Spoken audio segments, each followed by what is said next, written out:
Kalau misalkan tadi nonton filmnya, kalau dari saya sebagai pemantik sebenarnya eh, menarik, banyak informasi yang bisa disampaikan, walaupun hanya dua yang jadi objek untuk disampaikan, tapi setidaknya dua objek ini mampu merangkum persoalan atau lebih tepatnya pola hidup indigenus yang ada di masyarakat adat dari Sabang sampai Merauke ya Pak ya, mungkin gitu. Paling untuk pemantik dari saya sebenarnya pertanyaan yang sangat sederhana sekali, siapa sih masyarakat adat itu? Dari kami dari yang sederhana saja, karena kalau misalkan kita sampai salah menafsirkan siapa masyarakat atau siapa apa adat atau siapa masyarakat adat, mungkin kedepannya akan terjadi miskonsepsi atau mispersepsi. Jadi ya pertanyaannya mungkin itu dulu Pak Bu, mangga.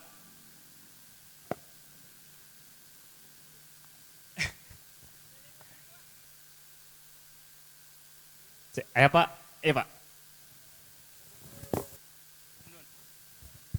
Bismillahirrahmanirrahim. Assalamualaikum warahmatullahi wabarakatuh. Eh, Terima kasih untuk teman-teman Deglang Creative Hub yang akan kegiatan nonton bareng ini. Yang kedua untuk para sesepuh ada Pak Gebar, Kang Deden, Kang Dadan, Kang Gentur, Kang Wildan, Akang Boim, dan teman-teman yang lain. Ibu Kadis, terima kasih. Kalau konteks pemerintahan memang ada undang-undang masyarakat adat yang sampai hari ini masih ngendok. Udah sekian belas tahun undang-undang itu belum juga disahkan. Bahkan 2 tahun terakhir kami diskusi di Jakarta misalnya undang-undang itu sekarang posisinya ada di Kemenko Polhukam. Mengapa undang-undang itu belum juga disahkan, itu banyak persoalan karena menyangkut juga persoalan-persoalan tanah dan lain sebagainya karena urusan-urusan agraria yang sangat sensitif. Kalau tadi pertanyaannya siapa atau seperti apa posisi masyarakat adat, sependek pengetahuan saya ya masyarakat yang tinggal di suatu wilayah, punya tanahnya, punya warga, ada masyarakatnya, ada tanahnya, ada aturan mainnya, kemudian juga masih memegang teguh adat istiadat, kebiasaan, kebudayaan, cara hidup. Dan itu yang masih dilaksanakan sampai hari ini. Jadi seperti itu dalam perspektif saya. Misalnya kalau kita suka salah nyebut orang Baduy itu suku atau masyarakat adat. Nah, saya balik tanya, Baduy itu atau Kanekes itu suku atau masyarakat adat? Karena kita sendiri atau jangan-jangan teman-teman juga suka salah menyebutkan suku Baduy. Bahkan ada judul lagu suku Baduy, padahal Baduy itu atau Kanekes bukan suku, sebab suku nama Sunda gitu. Nah, simpel itu sih. Jadi yang benar naon, ya dari sekarang yang hadir di sini nyebut orang Kanekes ulah suku Baduy, masyarakat adat Baduy aja gitu. Karena suku naon, suku nama Sunda, seperti orang pada orang baik gitu. Jadi benar masyarakat adat Kanekes gitu. Lain suku Baduy lain. Suku nama Sunda, mereka apa sih ngomongnya? Bahasa Sunda.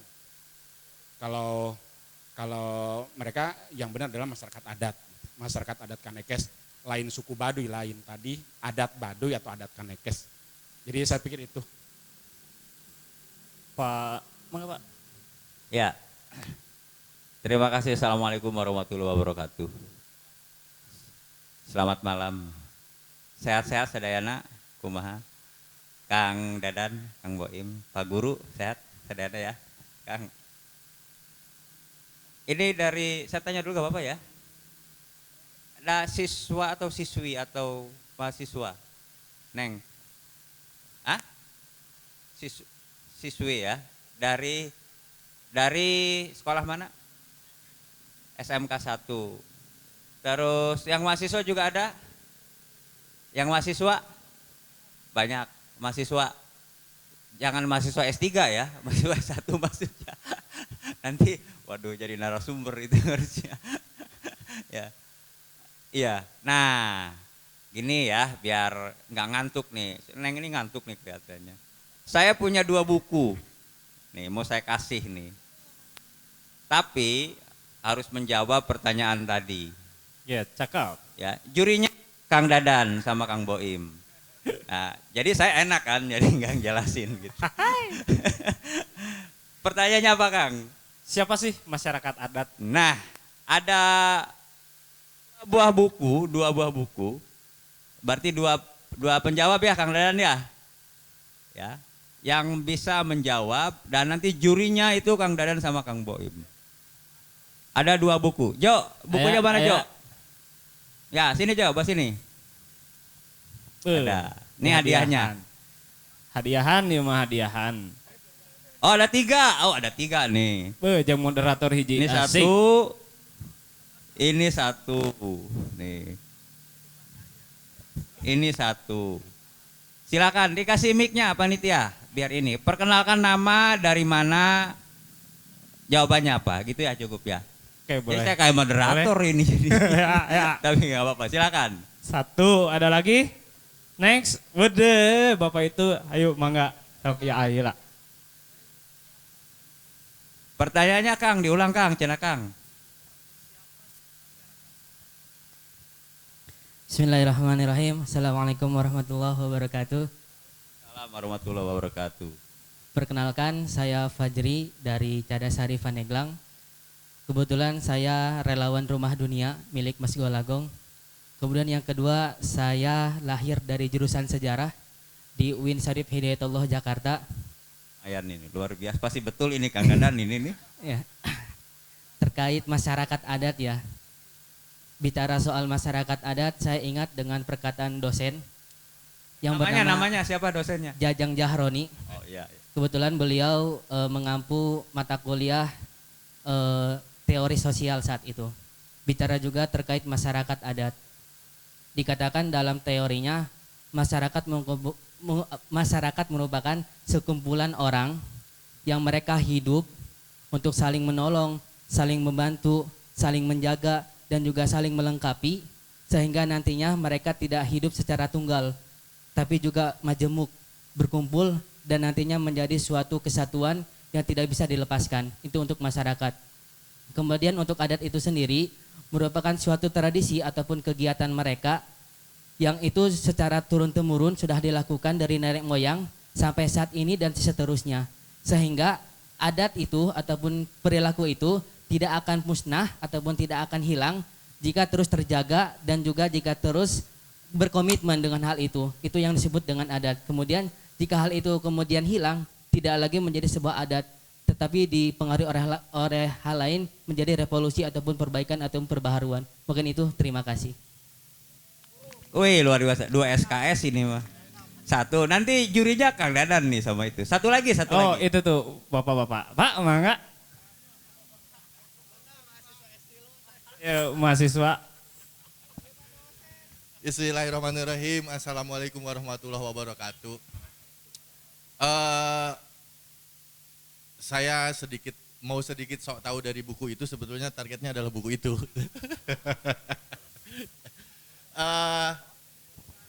Semoga sok tahu ini menjadi bagian dari satu referensi yang kemudian bisa juga dirujuk pada satu buku. Nama saya Yopi, Bapak. Saya relawan Sagalana.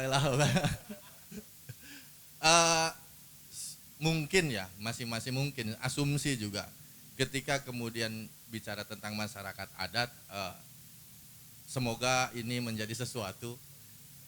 Bagi saya masyarakat adat itu masyarakat yang memang kemudian dia patuh pada hukum-hukum adat dan berada di sebuah tempat yang memiliki sejarah leluhurnya. Kalau secara definisi teoretik mungkin tadi sepakat juga dengan AA tadi, cuma kalau saya mempersingkat aja lebih padat itu, jadi masyarakat yang memang mematuhi hukum adat dan dia punya latar belakang secara secara kehidupan atau secara struktur kemasyarakatannya yang memang dimulai dari sejak zaman kalau sedikit baca itu memang kemudian kalau nggak salah itu klaim masyarakat adat itu ada ketika kemudian masa kolonial Hindia Belanda kalau nggak salah itu. Ada istilah itu. Nah, tapi kalau secara singkatnya masyarakat yang memang patuh betul terhadap hukum-hukum adat yang berlaku di dalam satu wilayah geografisnya dan dia memiliki sejarah keleluhurannya. Itu aja. Semoga saya bisa dapat bukunya. Luar biasa, panjang lebar ini, panjang kali lebar kali tinggi, ya volume jadinya. Ada lagi? Bapak itu tambah. Tambah, nanti. Oke, Silakan. sebagai. Bukuna aya 3, 1, 2, 3. Keri. Assalamualaikum warahmatullahi wabarakatuh. Nama saya Uwan Randy Silung, tukang kentrek di Buhu Nasora. Saya dari Kabupaten Lebak. Menurut saya, desa adat itu sekelompok masyarakat yang mempunyai adat istiadat atau tanah leluhur yang selalu dijaga secara turun-temurun. Terima kasih. Wassalamualaikum warahmatullahi wabarakatuh. Jawabannya keren-keren nih, bikin bingung jurinya ini. Gimana? Dikasih mic Pak jurinya. Oh bener, poho pisan Dikasih mic. eta. Kan jadi Hampura enak. padadan, aduh. Gitu, jurinya Bang, Pak apa? Dadan ini, Banten Heritage. Silakan Pak Dadan. Iya mah penonton tidak jadi juri nih. Kang Deden. Punten. Aduh, ngestiluna bagikeun lah. Ke depan. Karena Aduh. salah satu dari buku ini penulisnya juga ada di sini. Ada Jo, di sini sini. Jo, ngasih Jo. Sini Jo. Kamu penulisnya ngasih ke orangnya sini. Gitu. Jadi kan enak saya mah jadi duduk Ya. saja. Saya tadi berpikir malah ada yang ngejawab masyarakat adat adalah masyarakat yang lelakinya memakai udeng. Cocok. Salaman tuh hari cocok, Pak. Jo dibagikan Jo. Nih, Mangga. Kang. Alah. Ini ada penulisnya nih, penulisnya. Iya, yang ini beda satu, yang dua ini, yang ini salah satu kelompok masyarakat adat di Banten, Kasepuhan Cisungsang, namanya Perspektif Komunikasi Budaya dan Filsafat. BD. Ini karya Dr. Nanik Afrilia di Untirta. Ya. Yep. Nah yang Sok, satunya mangga. lagi itu ini buku apa namanya Jo? Gambar loba gambaran ngaranna teh naon ngaranna? Fotobook. Fotobook bisa. Fotobook. Sok cerita buku ini akan Jo. Kita Jo penulisnya. Iya sambil cerita dalamnya seperti apa? Resensi ya sedikit aja. Ulah lihat teuing ke bagian ngomong saya. Siap. Singkat saja, buku ini mungkin lebih merangkum apa ya? Sarian tahun Cisungsang dari sudut pandang fotografi juga karena posisinya kan lebih banyak gambarnya daripada ceritanya untuk apa ya? Selebihnya masalah isinya mending dibaca langsung. Oh gitu. Ya, mangga dikasihkan Jo satu. Ya, ini kan ieu beda hijarek nu saha ieu. Nah. Anu mahasiswa ieu. Mangga. Dipoto moal ieu dipoto. Dipoto. Anak gambar. So. Ya.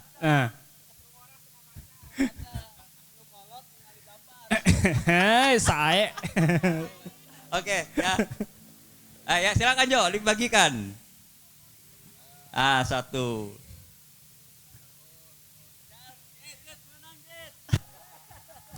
Ya, terima kasih. Hadiahan Ya, foto bareng. Dibalik lah.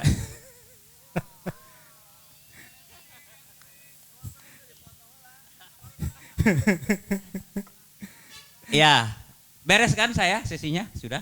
Tah. Ya, Dia beres. sekantanan ayat jadi kaimutan ketika pada dan bilang ai anu tiap hari di Udeng kukurilingan jualan madu eta masyarakat adat apa bukan cenah. Karena sama-sama menjaga nilai-nilai cenah teh Pak. Ya. Ya masyarakat adat juga bisa jadi pedagang, bisa jadi pegawai, bisa jadi pegawai negeri, bisa jadi pengusaha, ya, bisa jadi penulis buku, fotografer, konten kreator, youtuber, tiktoker, gitu. Kan banyak ditemui itu. Karena pada prinsipnya ya sama saja begitu ya. Kebutuhan-kebutuhan materialistis mungkin tidak jauh beda dengan masyarakat pada umumnya. Tetapi yang membedakan selain soal simbol-simbol yang dipakai Pak Ubay, ya, itu ada soal kepatuhan ya, secara alamiah, secara natural terhadap nilai-nilai lokal yang secara turun-temurun diwariskan gitu. Itu saja sebenarnya ya. Nah, uniknya lagi bahwa kelompok masyarakat adat ini kan diakomodir oleh undang-undang dasar kita, oleh konstitusi kita di Indonesia. Ya, diakomodir. Berbeda dengan kerajaan atau kesultanan, kecuali Kesultanan Jogja.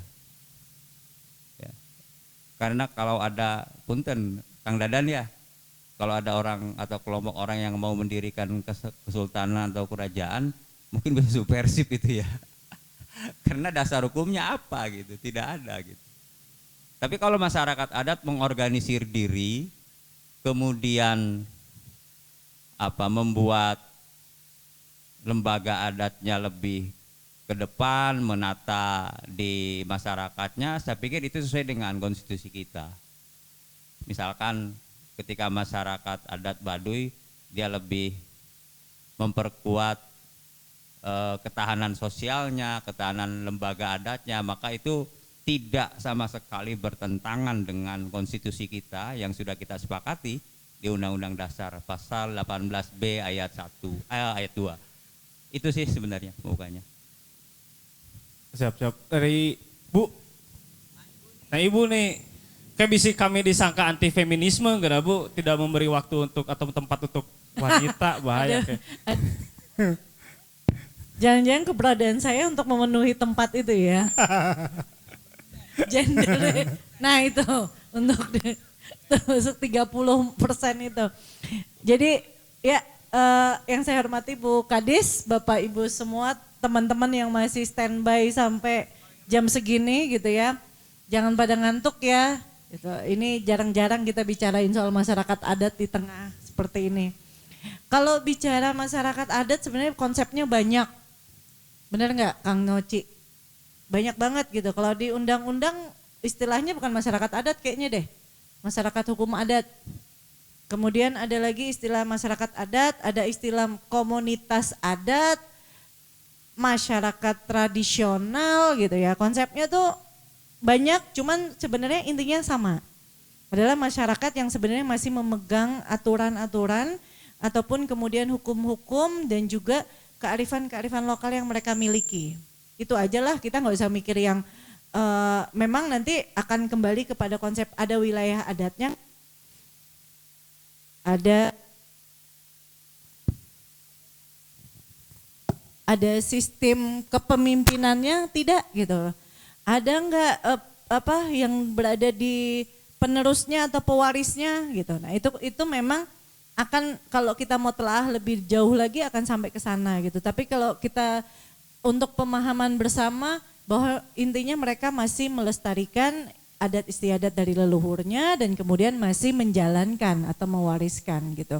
Karena kalau tadi tiba-tiba ada masyarakat adat jualan madu gitu ya atau yang jadi YouTuber, ya tetap dia sebagai masyarakat adat karena dia memang secara konsepnya sudah melakukan kalau kita bilang tuh mengikuti konsep masa kini. Karena kalau dia memang masih mau seperti itu ya nggak bisa juga gitu. Karena memang hidup terus berkembang, yang namanya kebudayaan itu sangat dinamis. Nggak pernah bisa berhenti, kebudayaan pasti akan bergerak karena inti dari kebudayaan adalah sistem ide atau gagasan yang ada di setiap kepala manusia. Jadi kalau nggak mungkin dong kita berhenti berpikir, nggak mungkin kita berhenti berinovatif dan tidak mungkin kita berhenti hanya pada hidup di masa ini saja gitu. Jadi itu pasti akan terus terjadi perubahan, akan terus terjadi kalau bahasa istilahnya orang sana tuh ada akulturasi lah, ada asimilasi lah. Cuman yang menjadi poin ketika kita tadi nonton adalah mereka masih punya adat itu, mereka masih punya kepercayaan itu, walaupun sudah dimasuki oleh agama, tapi itu tetap mereka jaga. Nah itu yang atau dimasuki oleh hal-hal lain, mereka masih jaga itu. Itu saya rasa jadi poin penting yang harus kita garis bawahi lah bersama tentang konsep masyarakat adat ini. Begitu Bapak. Siap. Terima kasih Bu. Terima kasih loh, semuanya. tepuk tangannya loh, waduh. Nanti pantun terakhir ya Bu Kadis.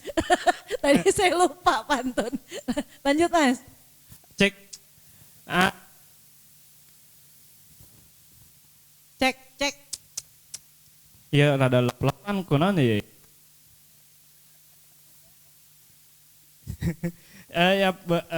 Secara esensi sebenarnya berarti bisa dikatakan bahwa kita semua ini adalah masyarakat adat ya Pak ya, bahwa kita semua adalah orang-orang atau sekumpulan orang yang memang menjaga nilai-nilai dan simbol-simbol ataupun makna yang itu diberikan oleh diberikan secara turun-temurun dari kakek dan nenek moyang kita yang ya fungsinya cuma satu, untuk menjaga keharmonisan dan keseimbangan manusia dengan alam dan manusia dengan Tuhan. Mungkin itu ya yang bisa disimpulkan. Ada yang mau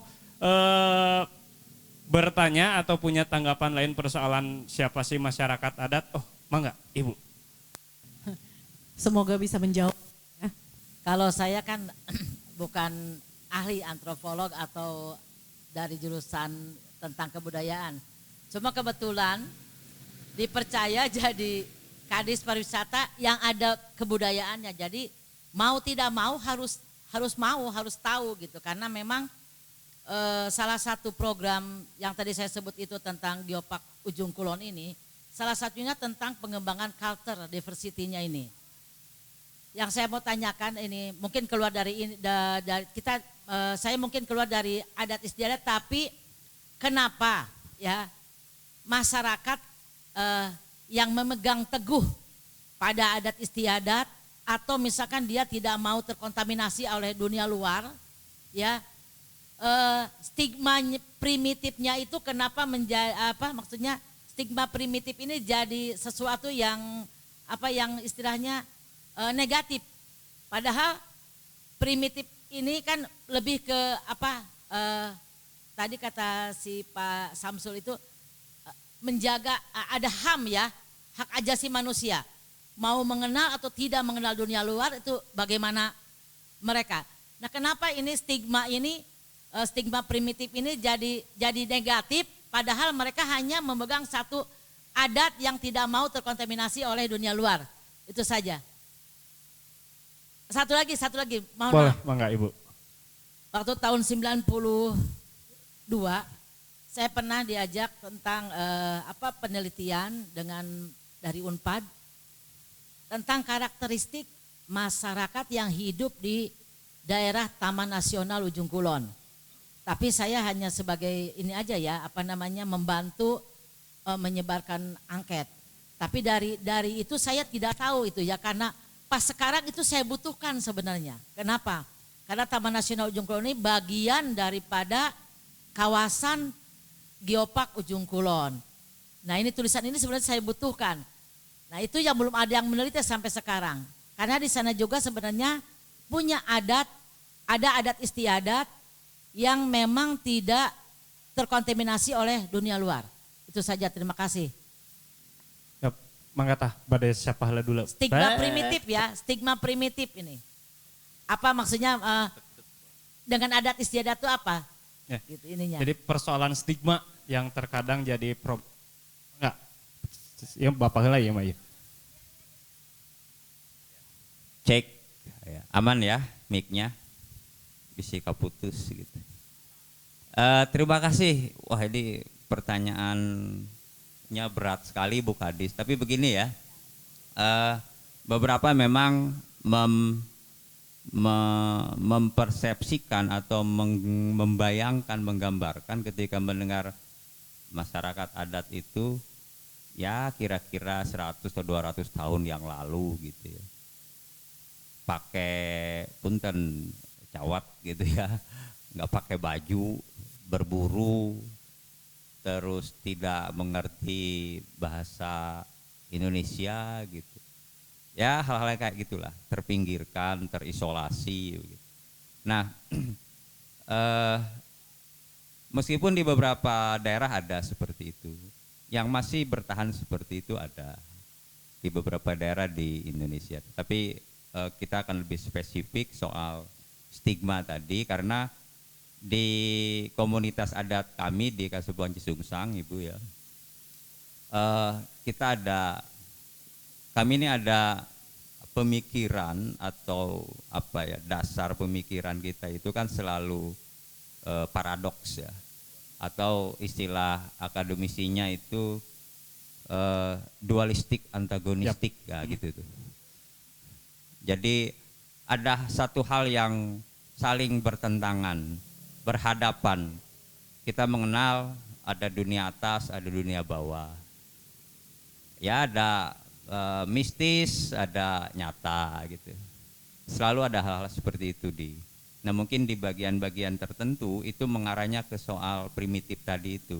Ketika di soal mistisnya kita melakukan ritual-ritual di dalam hutan dengan atribut-atribut baju atau pakaian lainnya itu menggambarkan ke belakang begitu.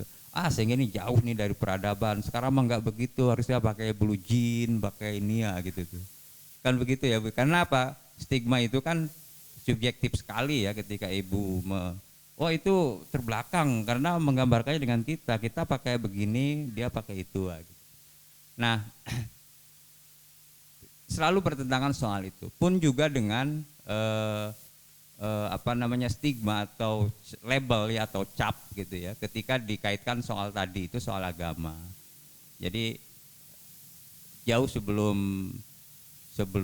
masuknya agama Islam gitu ya. Ya kita sudah ada masyarakat adat dan mungkin bisa ditemui di beberapa tempat pengaruh-pengaruh agama sebelum Islam itu. Ini juga satu hal yang antagonistik tadi itu bertentangan begitu. Tetapi ada satu hal yang menurut saya, kami ini masyarakat adat menjadi solusi dan jalan tengah. Nah itulah yang dimaksud kalau dalam istilah kami itu dunia tengah gitu. Jadi ada dunia atas, ada dunia bawah. Nah mencari titik temu keduanya ini selalu dalam soal apapun yang bertentangan, baik itu agama sebelumnya dengan agama yang sekarang dianut begitu. Selalu ada satu titik tengah yang titik seimbangnya, itu yang disebut harmoni begitu. Ada titiknya gitu. Nah titik itulah yang sampai saat ini dilakukan. Gitu. Jadi kita tidak mempertentangkan yang dulu dengan yang sekarang, yang primitif dengan yang modern begitu ya. Tapi selalu mencari titik tengah itu, titik keseimbangan. Dan itu situasi seperti itu secara periodik setiap tahun satu kali itu diulang. Cerita-cerita seperti itu diulang supaya masyarakat adat generasi-generasi berikutnya tahu perjalanan itu. Bahwa dulu itu bukan seperti ini. Dulu itu kondisinya sebelum budaya-budaya modern baru masuk, ya, termasuk ada agama di situ, itu seperti itu loh. Ada ritual-ritual, tapi setelah itu berubah menjadi seperti ini. Itu selalu disampaikan dalam satu ritual-ritual tertentu di Seren Tahun misalkan, itu disampaikan. Jadi diceritakan perpindahan atau pergeseran atau ya perpindahan ya, berpindahnya satu cerita dari babak sebelum pra-Islam sampai hari ini misalkan sudah menganut agama Islam. Selalu dua hal itu yang saling dipertentangkan sehingga muncul ada istilah namanya tilu sapa mulu dua sakarupa nuhijata kene. Nah itu sistem harmoninya. Jadi titik temunya selalu ketemu gitu. Ada sisi keseimbangannya di situ. Bayangkan kalau dipertentangkan kan repot juga. Gitu ya. Nah, saya sepakat tadi yang disampaikan di film Indigenous itu. Itu yang pertanyaan. Yang kedua soal tadi Bu ya, yang kedua itu saya ingat ketika tahun 2007 itu PBB mensahkan atau UNDRIP ya, UNDRIP itu United Nations Declaration of Human Rights of Indigenous People. Jadi deklarasi hak-hak masyarakat adat sedunia itu dideklarasikan di PBB. Jadi negara sudah mengakui soal ini. Kemudian ada beberapa yang diratifikasi menjadi aturan-aturan kita di Indonesia.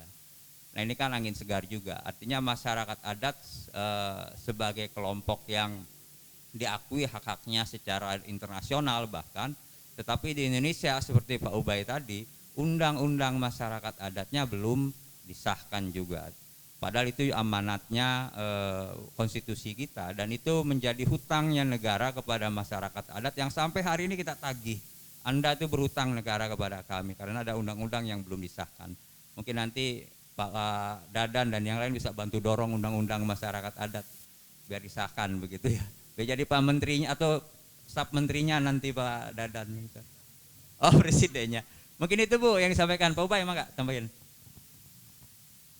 Sedikit aja Bu, kan dalam konteks kita lama ya ada relasi kuasa antara pemerintah dengan masyarakat yang itu tidak sempat ketemu misalnya dalam perspektif Orde Baru bagaimana memandang masyarakat adat sehingga muncul ada kalau dalam bahasa 3 bulan lalu kami membahas misalnya di Lebak ada pidato kebudayaan apa yang kita warisi dari kolonialisme salah satunya stigmasi seperti itu stigma bahwa masyarakat yang hidup dengan tradisinya dianggap primitif ataupun yang tidak sekolah yang jauh dari pendidikan formal dianggap tidak berbudaya dianggap mereka terbelakang dan lain sebagainya itu juga bagian dari warisan kolonialisme yang bercokol di bumi Nusantara ini Bu.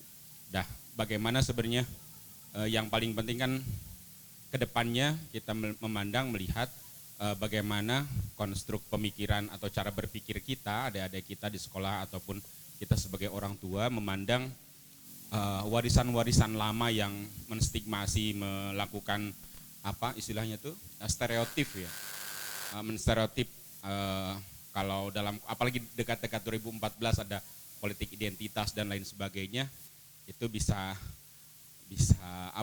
menyaringnya bisa mencoba menghindari itu ya. Kalau dalam konteks Ibu tadi berulang menyampaikan terkait konteks kebudayaan ada di apa? Geopark ya. Saya pikir itu juga menjadi PR bagaimana mengaitkan tradisi-tradisi yang hidup di masyarakat adat dengan kekinian. Saya teringat 4 hari yang lalu ada diskusi, sebentar ada toilet dulu. Ya, tolelet. Kocak lu. Atur nuhun. Yuk. Kebudayaan hari ini tanu gitu, Pak. Betul.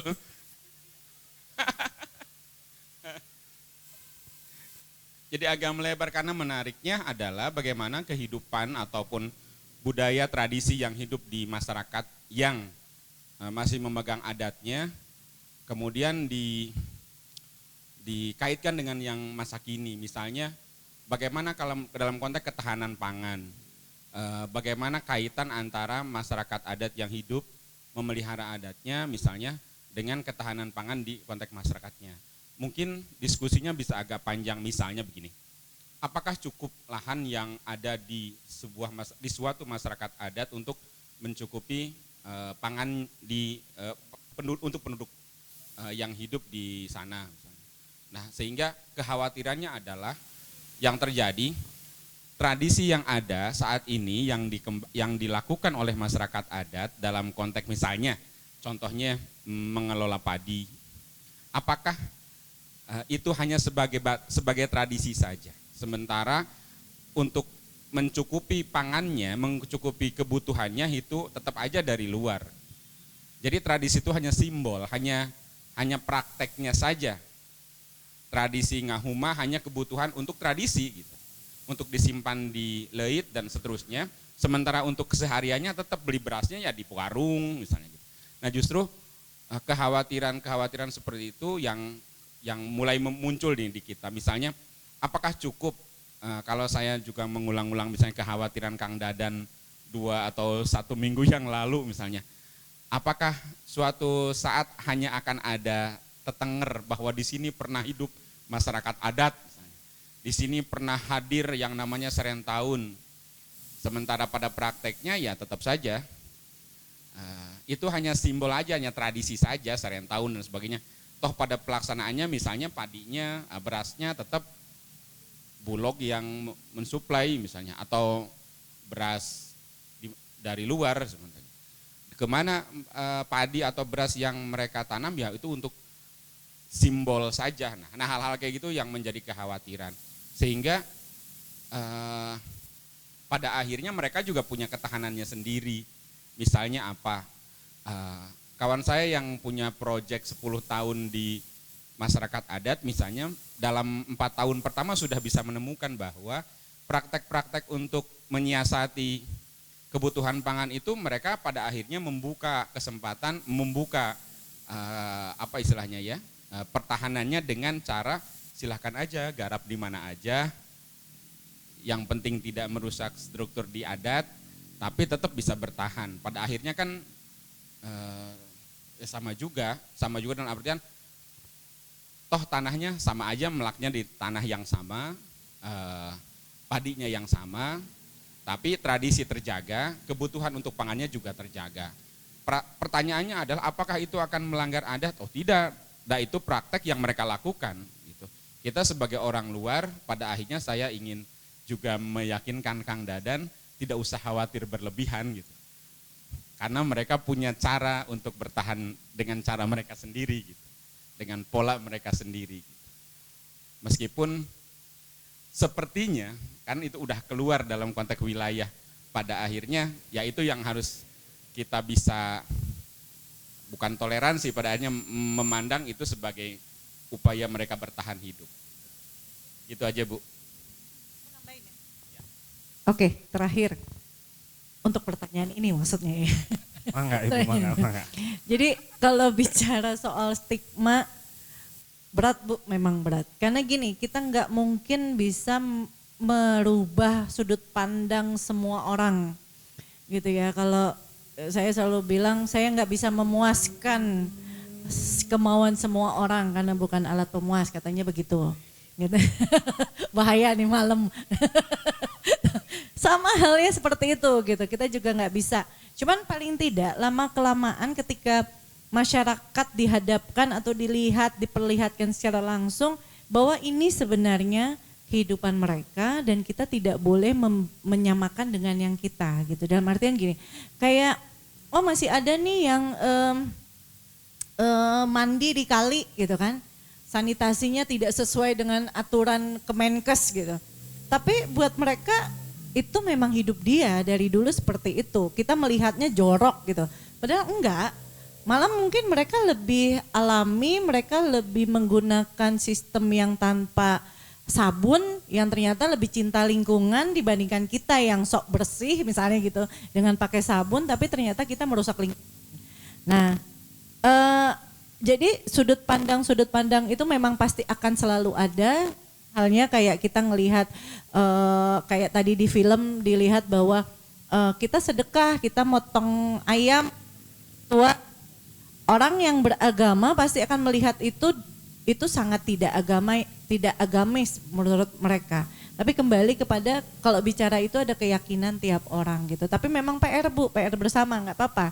Kita memang saya dulu sebelum di sini saya 15 tahun ngurusin kepercayaan masyarakat adat. Jadi setiap saya kemana-mana itu pasti nanya, Ibu agamanya apa sih gitu.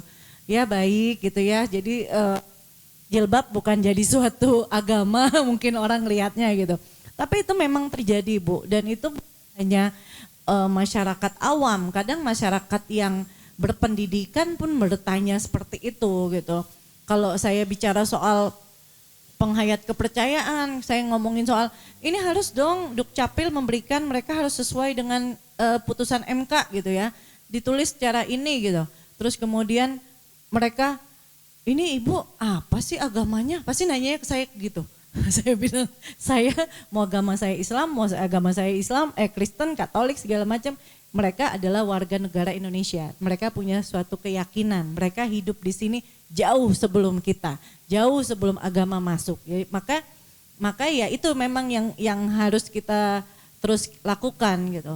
Kalau saya boleh mengutip sedikit apa kata Pak Dirjen kami gitu ya, Dirjen Kebudayaan selalu mengatakan silahkan mengulang-ulang apa yang Anda sampaikan, kayak kaset rusak, sampai itu jadi norma di masyarakat, sampai orang paham bahwa saya hidup berdampingan dengan orang lain, orang yang berbeda dari saya. Nah itu yang mungkin harus kita terus bangun ya bersama-sama. Jadi yang namanya stigma negatif, stigma positif itu kan semua adanya karena pola pikir setiap orang, tapi bukan karena dia bodoh atau apa, bukan, tapi karena dia tidak paham atau dia tidak tahu. Maka itu PR kita bersama, Bu. Kita pemerintah, komunitas, swasta sekalipun gitu loh, perusahaan, media. Makanya kalau sekarang udah pakai sistemnya, kalau bahasa kerennya tuh pentahelix ya. Jadi udah bukan yang 3 itu, tapi udah penta, udah sama-sama bersama sama media, sama perusahaan dan segala macam untuk ngebangun itu gitu. Jadi kalau belajar dari yang saya kebetulan alhamdulillah udah pernah juga sama Apai Janggut tadi gitu ya, tinggal di, kalau orang lihat tinggal di rumah panjang tuh kayak gimana sih? Tapi kalau Anda masuk sama modernnya kayak kita ternyata gitu. Yang kalau saya biasanya kalau ke rumah penduduk atau tinggal di itu pasti yang saya pikirkan, aduh gimana ke toiletnya nih gitu kan, pasti mikirnya gitu kan. Tapi ternyata mereka bisa kok menerima itu, asal kita pada saat memberikan masukan ke mereka bahwa sistem sanitasi baiknya begini nih gitu ya. Sama halnya kayak kita di Papua dulu ngasih baju pasti suka dibuang karena orang sana nggak pakai baju gitu. Ngapain sih dikasih baju gitu.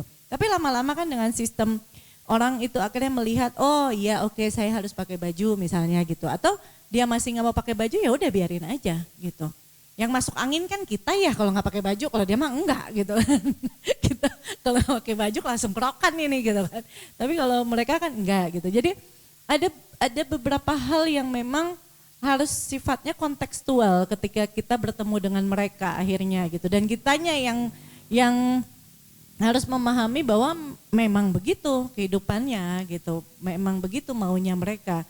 Sama kayak kasus tadi sempat ngobrol dikit ya Bu Kadis ya soal Baduy yang minta jaringan diputus jaringan internetnya, sama ini kan agak di blur dengan Google Maps-nya gitu kan. Kalau konteks keamanan kita tidak bisa ngeblur. Kalau konteks keamanan kita bicara konteks keamanan karena gimana juga itu sangat ini ya terkait dengan hal-hal seperti itu. Tapi ketika dia minta untuk ada blank spot, saya rasa nggak ada masalah sebenarnya. Iya, itu kan pilihan. Masuk istana aja kita di blank spot loh, gitu kan? Ya, maksudnya bukannya kita mau menginikan ini dengan istana atau di mana gitu ya. Tapi itu adalah yang harus kita hormati juga, bahwa mereka punya suatu keyakinan. Saya tidak mau ada namanya internet karena mengganggu. Alasan utamanya satu adalah mengganggu. Kenapa? Ketika mereka proses ritual, melakukan suatu acara ada tradisi, tiba-tiba bunyi HP. Gitu. Jadi buat mereka, bukannya mereka tidak memperbolehkan adanya HP, bukan.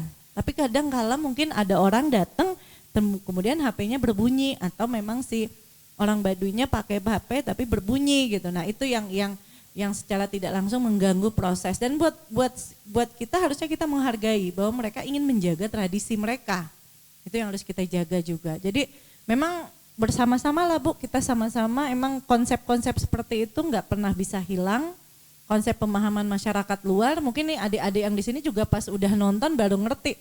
Oh ada ya yang kayak gini. Oh mereka pakai ritualnya pakai ayam digituin, kemudian pakai babi gitu kan. Sistemnya ritualnya seperti apa gitu. Terus saya ikut yang ini kan gawai ya, saya pernah ikut sampai yang penutupan. Jadi ini mereka sistemnya sebulan lebih gawai ini. Jadi ada mulai gawai kayak awal, tengah sampai akhir gitu ya. Nah di akhir saya datang waktu itu untuk menutup seluruh acara gawai. Nah ada satu di akhir itu hanya ritualnya hampir mirip seperti itu malam. Terus kemudian mereka menaruh di tempat ritualnya, di tempat ada satu tempat yang memang mereka yakini sebagai tempat si Tuhannya mereka di situ, gitu ya. Tuhannya mereka di situ. Kemudian setelah itu kita tidak boleh keluar rumah selama semalaman.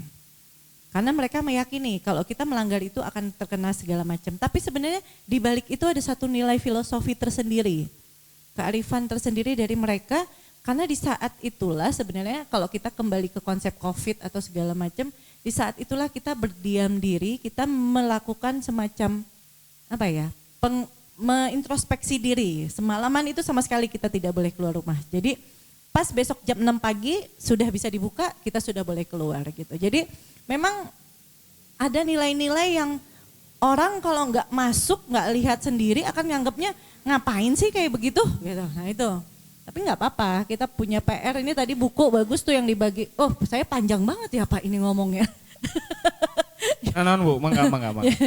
Buku yang mungkin bagus sudah ditulis gitu ya dari satu masdat, satu masyarakat adat, satu kasepuhan gitu. Nah mungkin ini nanti bisa dilakukan di beberapa daerah lain, di tempat lain juga. Karena buku itu memang mungkin buat orang sekarang udah semakin beralih ke e-book gitu ya. Tapi sebenarnya isinya kan sama. Semakin orang, kalau masih ada orang yang mau membaca, maka informasi itu akan terus bisa disampaikan. Mungkin itu deh sedikit, nanti kita bisa tambah lagi. Makasih, lanjut. Ya, terima kasih. Di waktu zaman kuliah ya paradigma persoalan masyarakat modern dan masyarakat pra-modern. Yang mana masyarakat modern sangat antroposentris yang menganggap bahwa segala hal yang ada di dunia diciptakan untuk manusia. Sementara masyarakat pra-modern memiliki, kalau Pak Yakob bilang punya 4 pola yang itu dianut oleh masyarakatnya. Pola 2, pola 3, pola 4 hingga pola 5. Kalau tadi kata yang di 3 hal, dunia atas, dunia bawah, dan dunia tengah, ya mungkin itu adalah pola 3 Tritangtu. Sementara masyarakat Jawa mengenal ada papat kalima pancar yang yaitu paradigma masyarakat pra-modern. Sementara ketika kita yang ada hari ini adalah ya masyarakat modern ya Pak, bahwa da ieu mah nu urang keun we batur mah. Mungkin ya itu sih yang memang kuatnya masyarakat adat menjaga nilai dan norma, menjaga wilayahnya, menjaga kedaulatan dan keharmonisan manusia, alam, dan penciptanya. Jadi sangat transenden sekali dan spiritual. Mungkin ada lagi yang mau ditanyakan? Mangga. Ada 2 pertanyaan, 1, 2, 3, 4, boleh lah ya Bu, iya mah beki rame. Waheula.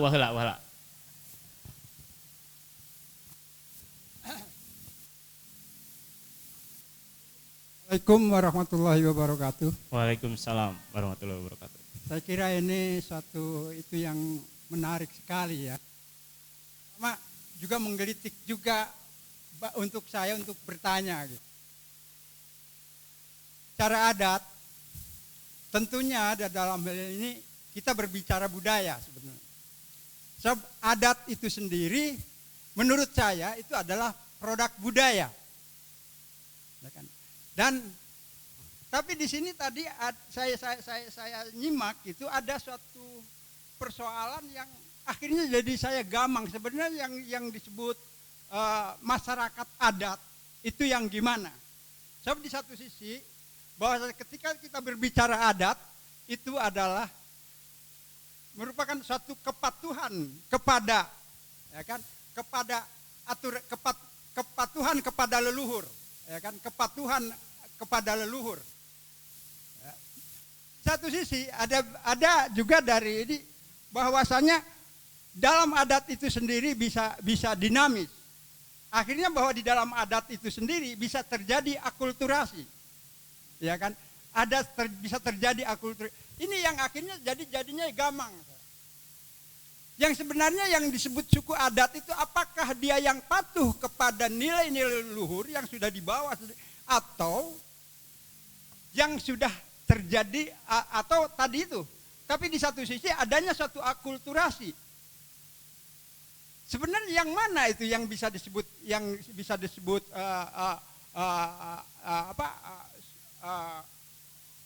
adat itu sendiri, ya kan? Batasannya di mana? Batasan akulturasi itu di mana? Kemudian batasan kepada leluhur, patuh kepada leluhur itu di mana? Itu mesti jelas itunya. So kalau tidak kita jadi bingung. Sebenarnya yang mana? Umpamanya gini, di Baduy, ya kan? Di Baduy mungkin di dalam adatnya dulu, jangankan untuk kita membawa HP, ya kan? Makan saja itu pakai piring aja udah nggak boleh. Itu adat leluhur dulu.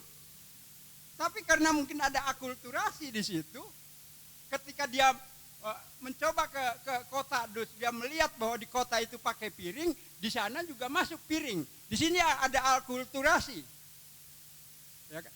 Tapi dengan adanya akulturasi seperti ini jelas bahwa dia sudah tidak patuh kepada adat leluhur. Adat leluhur nggak boleh. Oke.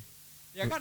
Siap, Jadi siap. yang saya ingin tanyakan di mana batasannya tentang mereka yang masih kita sebut itu sebagai masyarakat adat, ya kan, yang patuh kepada leluhur dan tadi itu yang sudah ada akulturasi. Ya.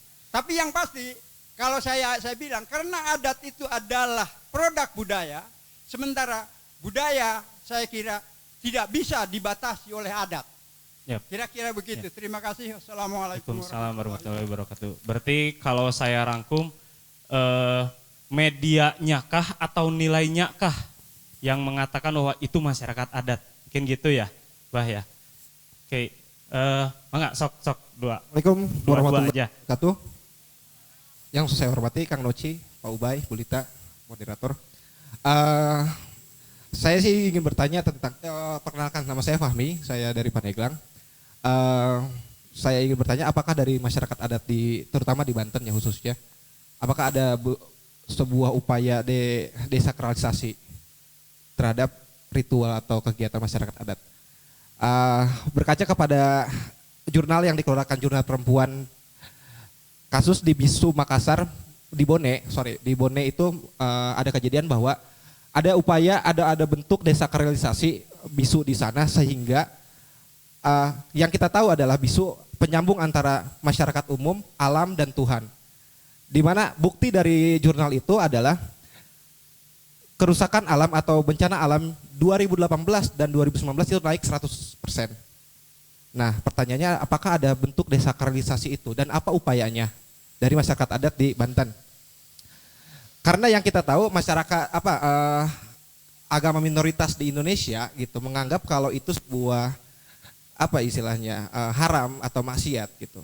Berkaca seperti jangankan yang acara adat, acara yang berkesenian saja, contohnya di Pandeglang itu dianggap seperti maksiat, ada bentuk sebuah kesia-siaan dan kegiatan madarat gitu bagi mereka, Ibu gitu. Jadi apakah ada upaya juga gitu dari pemerintah daerah Pandeglang untuk mereduksi itu? Terima kasih. Oke. Dua dulu, paling dulu ya, Pak. Mangga, siapa dulu yang adalah persoalan yaitu tadi media atau nilainya kah yang dikatakan bahwa itu adalah masyarakat adat, dan yang kedua adalah persoalan desakralisasi yang terjadi di masyarakat adat. Ya, ini menarik pertanyaannya ya.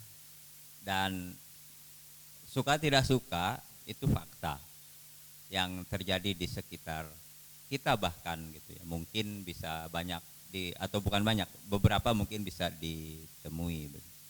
Jadi menurut bahasanya Kang Dadan tuh begini. Kang Dadan bahasanya dipinjam ngobrol. Jadi ongko mah orang adat tapi sok adat-adatan gitu kira-kira ya. Nah ini kan sederhana tapi ini mensyaratkan bahwa ada sekelompok masyarakat adat yang tidak lagi atau keluar dari nilai-nilai adat itu. Nah, apakah itu menggugurkan identitasnya sebagai masyarakat adat atau tidak? Kan begitu kira-kira Pak ya. Jadi kalau misalkan saya nih masyarakat adat, kemudian saya tidak merepresentasikan kelakuan dan perilaku saya sebagai masyarakat adat, apakah itu identitas masyarakat adat saya hilang? Sehingga saya bukan lagi, Anda bukan masyarakat adat karena tidak seperti itu masyarakat adat. Kira-kira mungkin ke situ ya, Abah ya. Nah ini kaitannya dengan secara spesifik ciri-ciri dari kelompok masyarakat adat itu. Jadi dia punya sistem pengetahuan, di situ ada tradisi, nilai, norma segala macam di situ ya. Yang aturan, ya, sanksi begitu kan. Yang itu diturunkan secara turun-temurun. Artinya nilai-nilai itu tidak dibuat dadakan sekarang, tetapi generasi sekarang hanya menjalankan nilai-nilai atau aturan-aturan yang sudah terjadi sebelumnya di generasi sebelumnya. Nah, ketika ada satu katakanlah pelanggaran terjadi di generasi sekarang misalkan, maka di masyarakat adat juga lengkap, dia ada sanksi adatnya. Ada sanksi di situ bagaimana kalau melakukan kesalahan, pelanggaran itu ada. Tetapi masyarakat adat itu kan sistemnya genealogis, Pak. Dia kekerabatan begitu ya. Bagaimanapun gennya itu gen masyarakat adat, dia nggak bisa hilang. Tetapi kalau dia memang menjadi seorang pelanggar begitu, tetap masyarakat adatnya ada dan untuk itu hukum adatnya berlaku bagi dia. Hukum adatnya berlaku bagi dia. Kalau dia melakukan pelanggaran adat tetapi bukan masyarakat adat, mungkin ada mekanisme lain. Di beberapa tempat dikenakan sanksi adat, di beberapa tempat juga mungkin tidak. Tetapi kalau dia statusnya masyarakat adat, ya tetap saja dia tetap menjadi anggota masyarakat adat. Itu salah satu uniknya yang menguatkan sistem kekerabatan di kelompok di masyarakat adat. Dan itu juga banyak terjadi, ya banyak terjadi.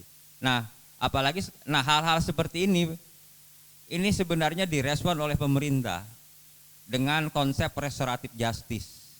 Jadi di beberapa tempat, kemarin di Baduy juga sudah ada rumah restoratif justice. Jadi ketika ada satu masalah, satu pelanggaran, tindak pidana ringan misalkan, ya, jadi dia tidak perlu tuh ke polisi, ke pengadilan, cukup pakai mekanisme aturan adat di rumah restoratif justice itu di masyarakat adat dan itu selesai.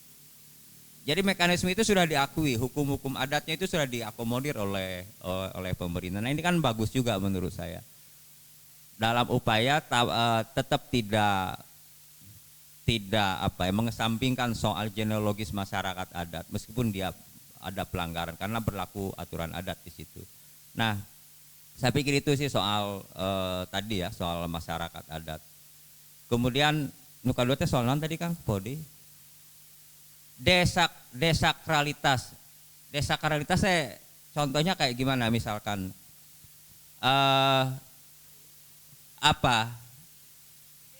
misalkan coba desakralisasi itu apakah yang tadinya sakral kemudian tidak? Oh ya, paradigma dari kepercayaan yang lain. Nah, tadi saya sampaikan kan, ada satu titik temu nilai-nilai pro kontra yang berlawanan tadi itu di dalam satu titik yang namanya harmonisasi itu atau dunia tengah. Di mana itu bisa dilihat? Di masyarakat adat. Di bagian mananya? Di ritual, Ibu.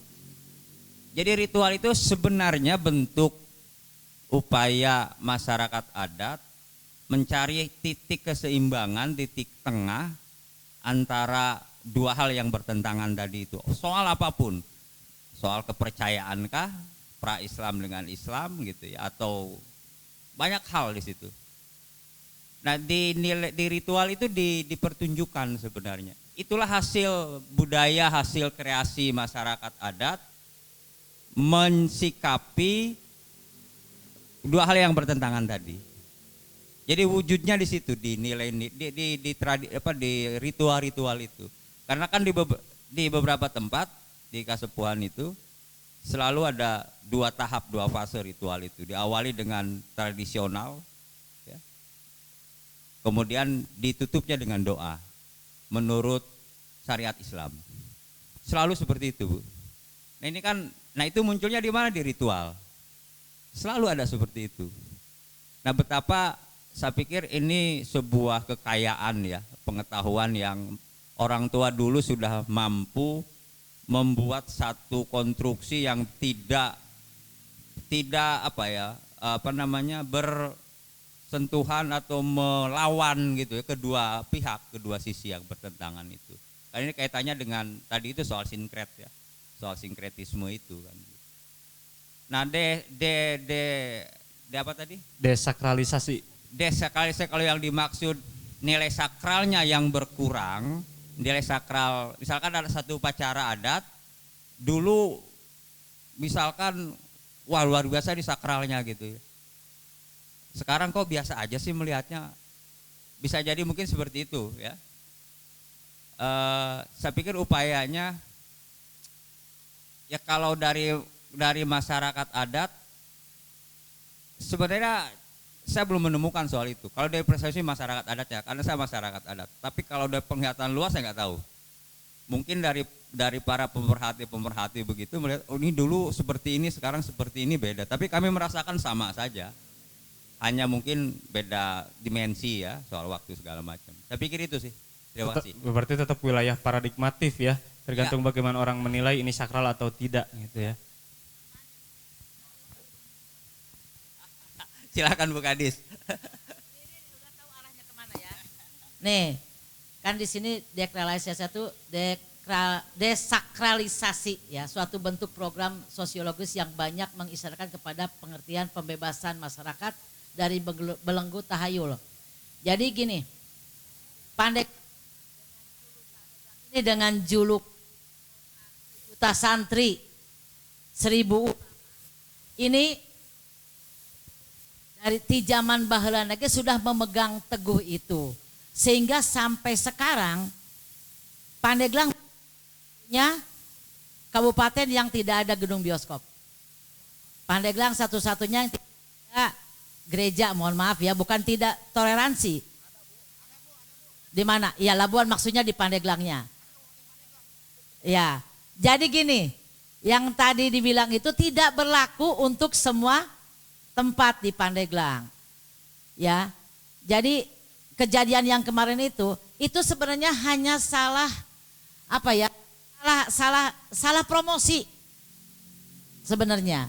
Saya bilang tadi ke Adi, salah promosi. Jadi dengan adanya ditolaknya kemarin Banten di clothing ini memang sesuatu yang dilema. Kenapa? Di satu sisi kita juga pemerintah ingin maju masyarakat ini, tapi bagaimana mengemasnya, itu aja yang bagaimana mengemasnya. Bukan berarti tidak boleh ada musik sebenarnya. Seventeen kemarin di Cibaliung aman-aman saja. Oh ya, Australia tak masuk nanya, ngan sebab nangkel tanya karena Kabupaten Pandeglang, jadi Kecamatan Cibaliung. Jadi sebenarnya bagaimana mengemas. Kalau saya bilang, kalau misalkan ya yang kita usungnya itu misalkan bertema religi, bandnya band religi, band wali boleh. Kata siapa tidak boleh band wali? Berapa kali band wali di sini? Kemudian Gigi juga ada pernah ya, band Gigi ada. Jadi kita harus menyesuaikan tadi harmonisasinya. Jadi kita menghormati leluhur kita, belenggu oleh perkembangan zaman, ya.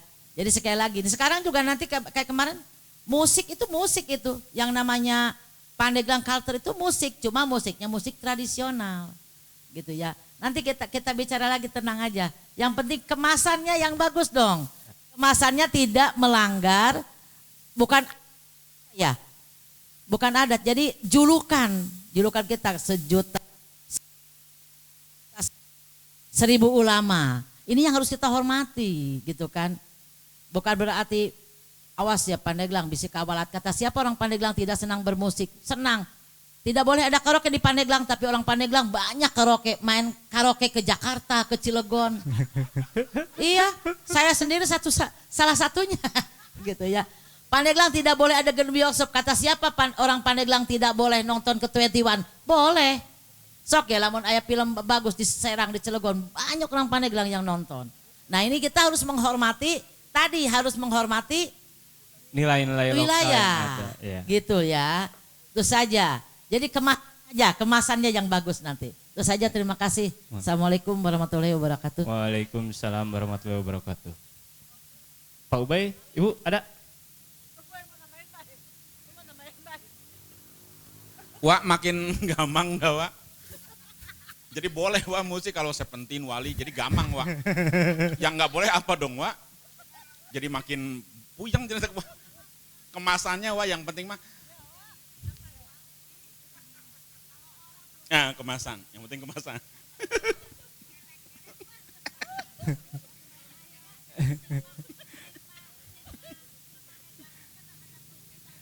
Oke, ya intinya mah di mana langit di mana bumi dipijak, di situ langit dijunjung, intinya mah itu. Kita hargai nilai-nilai lokalitas di kebudayaan. Siap. Ya. Wak, Pak Ubay. saya gini Wak,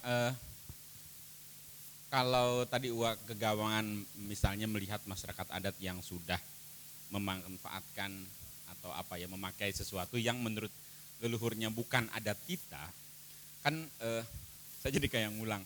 Seharusnya memang apapun yang terkait kemajuan, inovasi, itu harus seiring sejalan dengan kebudayaan. Harusnya begitu ya. Harusnya apapun yang terkait sesuatu yang inovasi, hasil inovasi, pemajuan itu beriringan dalam konteks kebudayaan.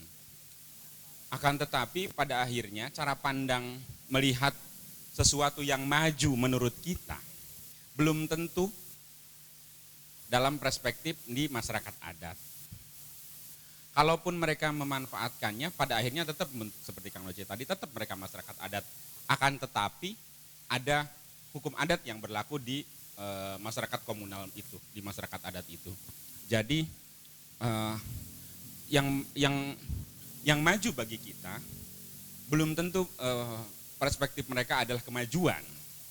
Karena bagaimanapun juga misalnya mereka sudah melakukan itu, mereka sudah bereksperimen dengan kebudayaan mereka, daya tahan mereka cukup kuat. Sehingga beratus tahun bisa ada gitu ya, bisa terjadi, bisa juga masih melaksanakan aktivitas adat istiadatnya gitu. Nah, saya memang harus dalam konteks kebudayaan di garis besar kalau ngelihat urutan di struktur perundangan misalnya di Undang-Undang 5 2017 sekarang makin rigid nih Wak. Ada bahasanya 10 objek pemajuan kebudayaan. Salah satunya adalah adat istiadat. Nah, itu memang berbeda dengan ritus gitu. Jadi makin apa ya? Kata Wak tadi kudu jelas aturannya batasannya. Nah, itu masuk tuh barang adat istiadat dan ritus, dua hal itu dari 10 objek pemajuan kebudayaan yang lainnya. Artinya selama adat istiadat itu ada, ritusnya ada, kemudian itu bisa menjadi bagian dari kebudayaan itu, saya sepakat bahwa misalnya adat tidak boleh atau tidak bisa menafikan kebudayaan gitu ya.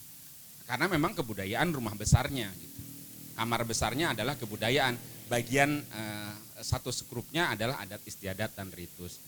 Kalau kemudian masyarakat adat itu memanfaatkan teknologi sesuatu yang baru, ya justru harusnya demikian. Harusnya begitu. Gitu. Harusnya setiap inovasi diterima dan seiring sejalan bisa entah itu internet, entah itu temuan-temuan yang lainnya, betul. Akan tetapi ketika ada hal yang menurut kita kemajuan, sesuatu yang punya nilai keuntungan, misalnya kenapa sih wisata ditolak? diksi pariwisata ditolak karena justru diksi itu bagi mereka tidak membawa dampak yang positif, justru malah jadi negatif gitu. Kami bukan barang tontonan gitu. Makanya misalnya ketika 2017 nongol diksi di Perdes yang Kang Dadan sampaikan, Perdes 1 2007 nongol bahasanya nyaba atau saba misalnya, yang lebih soft, yang lebih halus. Kalau bahasanya Bukadis kemasannya sarua bae sebenarnya mau datang gitu. Nah itu yang saya justru dalam 2 hari terakhir saya khawatirkan adalah ada, kalau ngomongin di Kanekes ini lebih spesifik, misalnya lampiran Perda 13 tahun 90 itu menyebutkan hanya 38 Kanekes luar atau Baduy luar. 20 tahun kemudian itu nambah 20, jadi 58. Ada di lampiran Perdes Perdes 1 2017. Kemudian yang terakhir di Pergub 38 2020 tilu ayeuna itu jadi 68. Ininya kampung luarnya. Artinya pertambahannya kan makin udah 2 kali lipat dalam waktu 90 ke 2020 tilu. Justru ini yang mengkhawatirkan dalam konteks tadi yang di awal, ketahanan pangan. Kalau konteks ketahanan budaya mah mereka sudah bereksperimen ratusan tahun dan itu tetap terjaga. Ini kumaha persoalan perut nih beteng, persoalan beteng. Nah kadang kan gesekan-gesekan itu yang sering nongol gara-gara urusan perut. Justru hal-hal seperti itu yang dalam 2 hari terakhir ini saya mencoba membuka lampiran-lampiran di peraturan-peraturan itu. Oh ternyata tetapnya nujurannya tilu, tapi baru luarnya makin loba gitu. Dalam hitungan saya 30, kemudian 51, 58, sekarang 68. Nah itu jadi mudah-mudahan tegamang urusan tadi adat istiadat ritus, tapi justru yang membuat kekhawatiran ke depan adalah persoalan-persoalan yang sifatnya kemanusiaan, sifatnya lebih sosial seperti itu. Tadi kalau AMI saya pikir sependek pengetahuan saya juga tidak ada, kalaupun ada itu urusannya bukan dalam konteks ritus atau adat istiadat, tapi lebih pada persoalan sosial. Misalnya doang kamari tiba-tiba ayah 3 orang yang menandatangani kirim surat ke presiden, itu kan sebenarnya gangguan-gangguan dalam tanda kutip ya, gangguan-gangguan yang sifatnya lebih pada mencoba meramaikan, memanaskan situasi aja. Kalaupun ada kelihatannya memang dalam 30 tahun terakhir, contoh Seba, baru tahun ini yang agak aneh dalam tanda kutip ya. Aneh itu banyak permintaan, misalnya ingin kembali kepada tradisi lama, tapi bukan desakralisasi, justru harapannya mungkin ingin lebih sakral lagi gitu. Misalnya minta bokor, minta daun hanjuang, berem, minta kain bodas, minta naon namina teh? Kujang mata opat. Nah, minta di paruman lampu-lampu misalnya. Itu memang permintaan khusus tahun ini. Dalam wawancara saya ke beberapa orang yang sudah mengikuti tradisi itu 30 tahunan, nah iya rada aneh ya tahun iya. Nah itu memang saya juga belum memahami betul apakah itu dalam bentuk desakralisasi atau hal lain ini untuk justru lebih memperkuat itu. Karena mungkin merasa ai caang ting mah rada kaganggu misalnya. Nah hal-hal kayak gitu sih. Kemudian kemarin di provinsi juga saya ngikutin, yang tidak mengikuti di tempatnya Bulita. Dan saya pikir tahun ini justru salah satu ritus itu atau Seba itu makin terbuka, misalnya ke Pandeglang, ke Kabupaten Serang. Dan itu jelas kalau selama ini kan berpikirnya ke Lebak, ke provinsi 2, sekarang mah 5 jelas pisan gitu. Dan itu boleh diikuti oleh semua orang. Saya ngikuti 4 tempat gitu, 1 nggak ikut. Nah itu prosesnya justru bukan desakralisasi dalam ya mungkin harus lebih banyak yang ikut aja biar lebih tahu. Terima kasih. Saya dikit aja ya. Wah, dari tadi gue ngomongnya dikit aja, cuman ternyata biasanya paling panjang nih. Wah Gebar jangan bingung, nggak usah dipikirin ya, maksudnya ibaratnya gini. ngomongin soal kebudayaan, ngomongin soal adat istiadat, memang selama kalau kita lihat saya tidak pernah khawatir bahwa itu akan hilang gitu loh ketika nanti kasepuhan atau Baduy tidak, mereka punya sistem sendiri yang kemudian meyakini bahwa inilah kebudayaan saya, inilah adat saya, dan apabila ada masukan dari mana-mana segala macam, mereka masih punya, saya yakin karena sistem regenerasi mereka bagus gitu ya. Mereka terus melakukan ritual-ritual ataupun adat yang mereka yakini bahwa ini harusnya diturun-temurunkan gitu. Walaupun tetap ada yang namanya tadi pengaruh dari luar, karena kita nggak mungkin bisa menahan itu. Baduy sendiri pun gitu ya, Baduy sendiri pun itu ternyata handphone masih masuk gitu kan. Dan ternyata kalau kita bicara Baduy luar, mohon maaf saya tidak bermaksud mendikotomi antara luar dengan dalam, tapi ini kan yang bahasa umumnya saja ya. Menggunakan handphone itu sebagai alat untuk mencarikan ekonomi, tapi mereka tetap mengikuti aturannya PUUN gitu. Karena itulah makanya ada yang namanya mungkin ada luar dalam. Kayak di Sulawesi juga gitu, ada kajang tuh ada yang di dalam, ada yang luar. Di NTT boti juga gitu, boti luar, boti dalam gitu. Jadi biasanya yang luar itu sudah masuk pengaruh dari luar, yang dalam kalau di boti itu tidak seperti ini ya, Baduy ya. Kalau Baduy keluar tuh kan jauh, tapi kalau boti itu enggak sebenarnya, masih dalam lingkungan situ aja. Tapi yang di dalam itu masih pakai Tuhannya adalah Wisneno itu. Tapi ketika yang di luar sudah Katolik kalau saya nggak salah.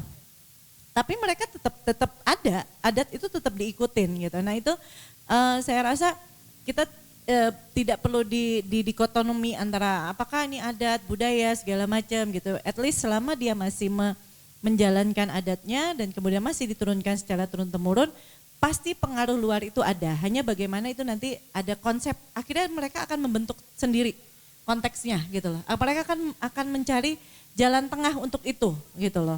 Nah tadi saya melanjutkan apa yang disampaikan Mas Kang Ubay sebenarnya dalam undang-undang kebudayaan gitu ya. Sebenarnya yang ingin kita bangun adalah kebudayaan itu hanya sebuah metode untuk membangun pembangunan. Jadi bukan bagian dari pembangunan, tapi sebenarnya pembangunan itu harusnya menggunakan kebudayaan dalam setiap membangun. Itu yang ingin ditekankan gitu ya. Kalau kita bicara soal OPK, ada yang namanya sistem multi tagging sebenarnya. Jadi kalau kita bicara 10 OPK itu tidak berdiri sendiri. Kita bicara kain, tenun gitu ya. Ketika bicara tenun maka di dalamnya ada sistem pengetahuan tradisional. Di dalamnya ada adat istiadat gitu. Misalnya kain ini hanya dipakai untuk upacara tertentu. Itu ada sistem ritusnya. Jadi ada sistem multi tagging di dalamnya. Nah itu yang kembali kita harus pahami bahwa kebudayaan tidak akan pernah bisa berdiri sendiri juga. Dia sistemnya holistik kalau kita pakai bahasa jakselnya gitu ya kali ya. Nyampe kali ke Pandeglang holistik banyak gitu. Gitu ya. Sistemnya begitu. Jadi kita tidak bisa bicara terpisah gitu satu-satu. Kita bicara rebusan mungkin ada kacang, ada jagung, ada itu jadi satu. Tapi bisa juga dia berdiri sendiri, bisa. Tidak ini juga bisa gitu. Jadi itu aja lah mungkin tambahannya. Terima kasih, lanjutkan. Siap. Terima kasih Ibu, Bapak. Siap Pak Poim, siap. Ya aya iklan peristiwa kebudayaan yang ngampar kejo, peristiwa kebudayaan.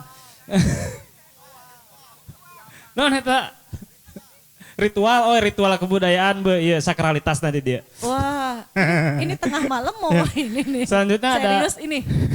Ini mah nggak jadi kuros saya. Tes, Bu, izin Bu, 3 pertanyaan langsung lah ke 3 narasumber.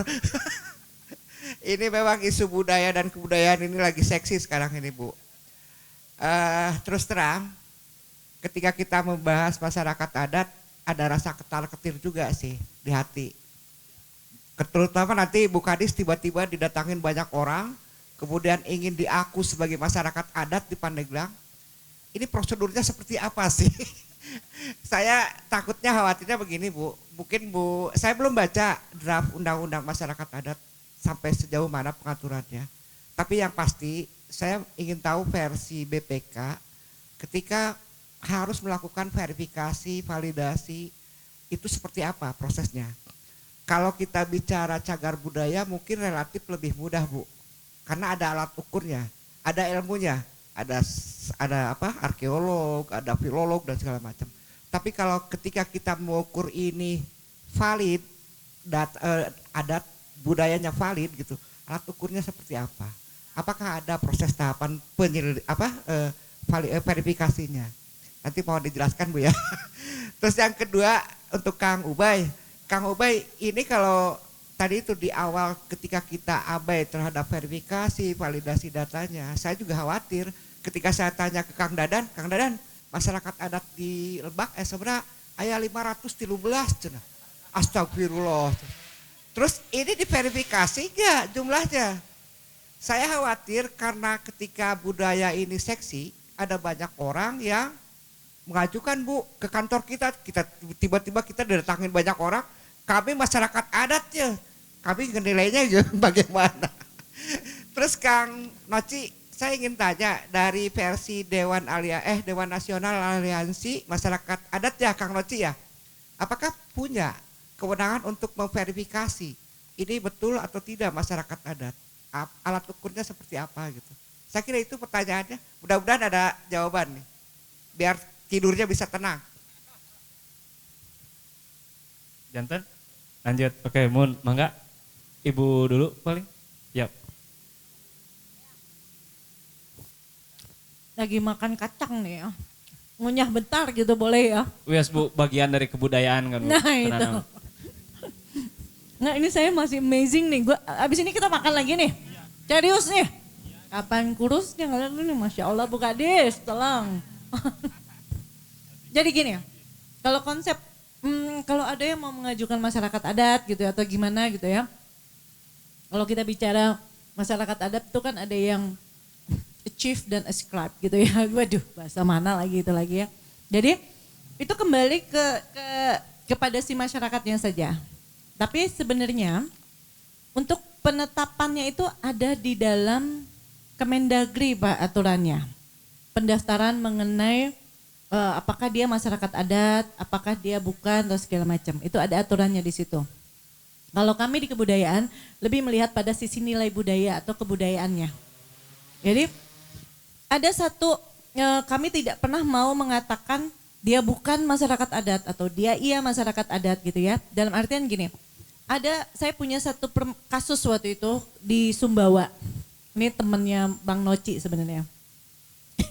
Di Sumbawa itu ada, mereka bilang saya masyarakat adat ini gitu kan. Saya pengen diurus, ada masalah di sana segala macam gitu ya. Kami memang tidak punya data, maksudnya kita tidak ada data inventarisir bahwa ini A, B, C, D gitu ya, sama kayak CB atau ODCB gitu ya, yang lebih clear gitu ya untuk masyarakat adat. Kami hanya mendata secara hanya data atau inventarisasi, bukan daftar gitu ya. Jadi kalau daftar itu lebih di Kemendagri yang mengeluarkan. Buat kami mau dia masyarakat adat atau bukan, selama dia menjalankan aturan-aturannya, nilai-nilainya ada, maka akan kami support gitu loh. Jadi kita bicara budaya kalau dari Kemendikbud itu lebih ke situ. Kalau aturan-aturan misalnya harus ada wilayah adat, maksudnya si ini harus ada batas-batas wilayah dan segala macam memang ada. Tapi itu kan sifatnya selalu lintas kota, lintas provinsi. Ini contohnya aja Sabaki. Udah dua provinsi kan, berapa kabupaten kota gitu yang dilewati gitu. Nah itu jadi di kami tidak akan pendaftaran seperti itu. Kami lebih kepada inventarisasi iya. Gitu. Jadi kalau mau itu nanti bisa di Kemendagri, ada yang namanya kalau di Jakarta itu Direktorat untuk Pemdes ya, desa. Kalau di sini apa sih, kalau di dinas tuh ada dinas desa dan itu Pemdes ya. Ah itu di situ kelolanya. Jadi kayak nanti masuknya ada desa adatnya, ada konsep masyarakat adatnya, itu ada di Kemendagri. Itu sih mungkin penetapan masyarakat adatnya. Ya itu Kemendagri yang menetapkan.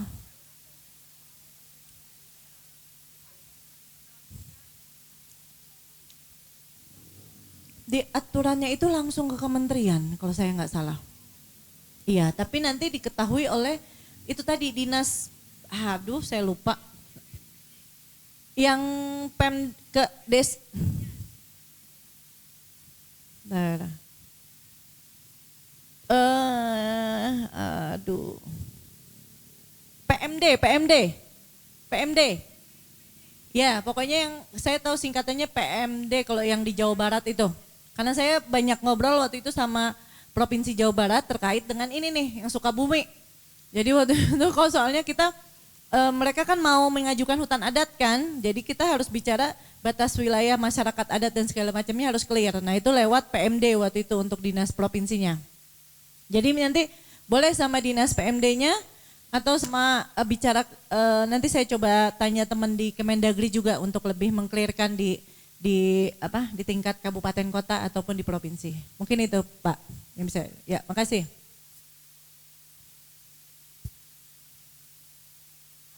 Ada ya. Yang lebih ngelotok di luar kepala Kang Noci nanti yang di Lebak terkait. Tapi gini Kang Boy. Di Perda 8 2015 Kabupaten Lebak itu perda tentang pengakuan, perlindungan dan pembinaan masyarakat hukum adat Kasepuhan tahun 2015 memang semangatnya adalah semangat merangkul ya. Akhirnya benar kalau pertanyaan Akang apakah ada sekitar 500-an betul. Itu di lampirannya ada 512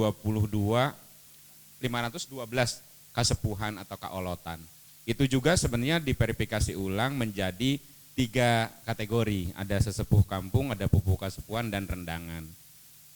Jadi pertanyaannya kalau Kang Boy melanjutkan pertanyaan siapa misalnya yang mengkategori itu, yaitu ada di internal masyarakat adat yang nanti Kang Noci bisa menjelaskan adanya di Satuan Adat Banten Kidul.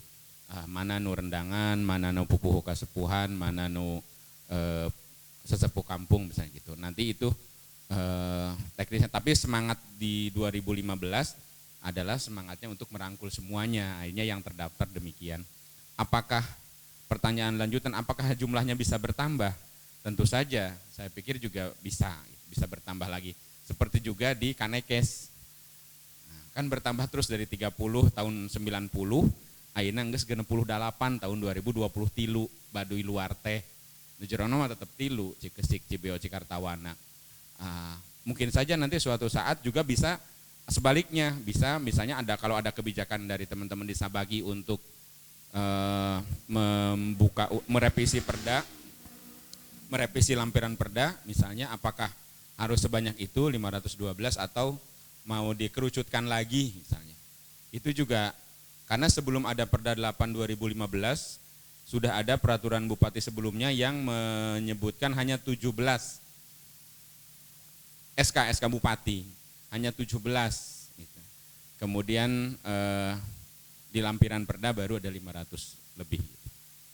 Jadi kalau pertanyaan benar tidak benar, ada lampirannya betul Kang. 314 kalau desa. Leres. Kelurahan ada 5 di Lebak itu, kecamatan 28. Atur nuhun Kang, Kang. Ya. Sebenarnya kalau pertanyaan Kang Boy ini dilemparkan di depan anggota DPR RI cocok sekali ini. Ya, karena ketiadaan payung hukum masyarakat adat secara umum di Indonesia itu kan tidak ada undang-undangnya. Nah, oleh karena tidak ada undang-undangnya, maka tidak ada kementerian ataupun lembaga yang berhak menetapkan bahwa itu adalah kelompok masyarakat adat. Yang ada adalah mengatur soal tata cara penetapannya. Caranya begini gitulah. Lalu kemudian siapa yang bisa menetapkan keberadaan masyarakat adat? Ya tentu saja negara yang perwakilan negara atau negara yang paling dekat dengan masyarakat adat, terutama soal wilayah. Nah, dalam hal ini adalah pemerintah daerah atau bupati sebagai kepala daerah, karena dia tahu di mana ada masyarakat adat atau tidak dan dia bisa memverifikasi di situ, menetapkan oh ini wilayah adatnya, ini masyarakat adatnya begitu. Nah, itu bentuknya bisa saja SK atau peraturan daerah, tergantung modalnya punya berapa. Karena Perda juga akan bikin Perda ya Kang Dadan. Nah, jadi waktu bikin Perda tahun 2015 gitu ya, salah satu dorongannya itu adalah adanya peluang kehadiran negara lebih luas di tengah-tengah masyarakat adat soal pengakuan hutan adat. Ya, jadi di beberapa kesempatan saya sampaikan begini, salah satu cara mengidentifikasi masyarakat adat itu adalah ditanya dia ada wilayah adatnya atau enggak. Sebab ya agar ini juga ya Kang Ubay, kalau ada satu kelompok masyarakat adat tapi dia tidak punya wilayah adatnya, ini jadi tanda tanya juga. Wilayah adat yang dimaksud itu mungkin di beberapa tempat tidak dalam bentuk peta, tapi dia wilayahnya indikatif. Oh, batas wilayah adat kami gunung itu tuh sampai sungai itu, gitu. Itu kan indikatif tuh. Nah, tapi itu kan tidak cukup. Pemerintah melihatnya harus ada dokumennya, sehingga harus dilakukan pemetaan, gitu. Menunjukkan bahwa klaim kita atas wilayah adat itu betul. Nah, yang menetapkan wilayah adat itu adalah bupati. Ya, bupati di wilayah adat itu di situ ada hutan adatnya. Ya, nah, masalah lain yang muncul adalah ketika hutan adat atau wilayah adat yang kita ditetapkan itu tumpang tindih dengan wilayah yang diklaim oleh negara. Yang kemarin Kang Dadan verifikasi itu di tempat saya. Tumpang tindih hutan adatnya dengan wilayah hutan yang diklaim oleh negara. Ya kumaha bisa kieu gitu. Nah, itu artinya kan begini kalau menurut kami. Mana ayo kita menguji bukti gitu ya, menguji legalitasnya. Bahwa penetapan masyarakat adat berserta wilayahnya itu siapa sih sebenarnya yang berwenang? Ya, soal wilayah adat kita bicaranya. Itu siapa yang berwenang? Gitu. Karena kalau di tingkat kementerian menteri siapa? Atau kalau hutan iya, itu urusan hutan selesai urusan hutan. Ini soal wilayah adat. Wilayah adat dan masyarakat adatnya itu ada di mana? Di kementerian naon? PRK jauh ya. Kalau desa dia hanya desa adat bicaranya, bukan masyarakat adatnya atau masyarakat hukum adatnya yang diamanatkan di Undang-Undang Dasar. Oleh karena tadi saya bilang kalau pertanyaannya di hadapan DPR RI pas ini, gerak undang-undangnya gitu ya. Nah, direktur kan KMA itu kepercayaan masyarakat dan masyarakat adat. Tapi punya kewenangan menetapkan masyarakat adat? Enggak juga. Iya kan? Tidak ada kewenangannya ada di mana ini sebenarnya. Tapi selama ini yang tidak bermasalah penetapan itu adanya di Pemda di kabupaten. Di Kabupaten Lebak kan enggak ada yang protes tuh. Kementerian itu kewenangannya kami gitu yang menetapkan, kan enggak juga. Sampai hari ini kan tidak ada yang protes begitu. Ya. Yang mereka atur soal tata caranya. Kalau ada salah soal aturan hukum mungkin dari dulu 2015 sudah diprotes itu. Ini ngapain Pemda bikin pengakuan? Ya. Malah justru itulah yang dipakai dasar untuk misalkan ke Kementerian ATR BPN, ke Pemda provinsi soal RT RW, ke KLHK soal hutan adat, banyak sekali ke Kemendes soal desa adat. Jadi dasarnya dari situ. Atau bukan dasarnya, jadi memakai acuan pengakuan masyarakat adat soal itu. Nah, saya pikir juga di Pandeglang tidak bisa juga membuka ruang-ruang seperti itu. Apabila ada satu kelompok datang ke Ibu Kadis, kami ini masyarakat adat, coba aja tanya, Bu, wilayah adatmu mana? Kan begitu. Jangan ngaku-ngaku masyarakat adat tapi wilayah adatnya nggak punya. Gitu. Tapi Ibu jangan juga mana buktinya ya, mereka nggak bisa Bu tunjukkan. Karena wilayahnya indikatif. Kan zaman dulu nggak ada Bu. Gitu. Kecuali zaman sekarang, modal di tempat saya di komunitas adat kami, kita sudah bikin peta sendiri. Sudah ditetapkan oleh bupati, sudah ini. Legalitas sudah lengkap. Tapi di beberapa tempat yang belum ada pengakuan masyarakat adatnya, susah juga menggunakan peta tadi sebagai alas hak ya, alas klaim gitu. Karena menurut Aman, di Aman itu sekarang kurang lebih 2.500 komunitas di seluruh Indonesia. Yang paling krusial itu adalah soal klaim wilayah adat, Bu. Jadi logikanya begini, gimana mungkin masyarakat adat itu bisa tenang, nyaman, aman, melakukan ritual-ritual, melakukan performansi budaya, seni, segala macam tetek bengek itu masyarakat adat dalam satu kelompok. Sementara wilayahnya diganggu oleh perusahaan, diklaim oleh pihak ini, diklaim oleh beberapa kementerian misalkan jadi hutan apapun estate segala macam. Belum lagi jadi kelapa sawit, jadi HGU. Ini dasarnya mau bagaimana mereka tenang?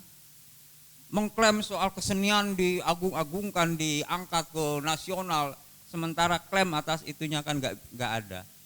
Jadi wilayah adat ini jadi penting menurut Aman karena ini soal klaim. Kalau klaim wilayah adatnya legalitasnya sudah ada, sudah kuat, nah tenang tuh masyarakat adat mau berkebun, berburu, melakukan ritual, berkesenian, segala macam itu bisa dilakukan. Karena ada keterikatan yang kuat sekali dengan alam dan sekitar dan hutannya di situ, di wilayah adat itu. Nah jadi penting, sehingga ke beberapa tempat kami selalu tanyakan soal ini wilayah adat. Wilayah adatmu mana sebenarnya? Oh itu itu menunjukkan klaim, Bu, wilayah adat. Perkara itu rasional, masuk ke rasionalitas kita atau tidak, itu lain soal nanti. Itu bisa dibuktikan dengan Kang Dadan nih. Misalkan di beberapa catatan saya di Pandeglang ada beberapa kelompok masyarakat adat. Ya. Di mana itu? Tadi saya sebutkan itu di Cikesik, ya, di ujung Kulon sana ada beberapa. Kaitannya dengan yang di Lebak sebenarnya masih nyambung. Cuman ini baru identifikasi awal, kita belum ke soal wilayah adat. Karena ragu juga kalau nggak ada wilayah adatnya. Mereka numpang berarti, karena tidak boleh ada double claim atas tanah. Dia harus satu, ya. Harus satu klaimnya itu. Kalau misalkan itu tanahnya HGU, kemudian tumpang tindih dengan wilayah adat, ini harus diselesaikan. Ini punya siapa sebenarnya? Nah, saya pikir itu, Bu, soal ini. Protes Kang Dadan saya.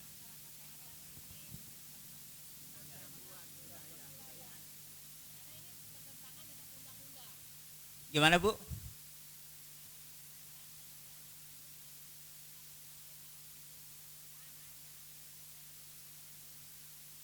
Enggak juga, Bu. Kan? Ya.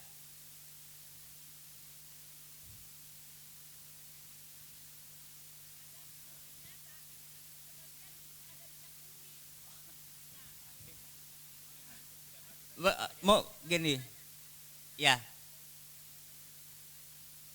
Nah, justru di situ, Bu, persoalannya begini, Bu, ya. Pengakuan mengakui kelompok masyarakat adat itu dua sisi, sebagai subjek dan objek. Jadi dua hal, secara hukum itu diakui. Ibu diakui sebagai kepala dinas. Di mana objeknya? Itu kantornya dinasnya ada, wilayahnya ada. Jadi dua hal itu selalu berdampingan.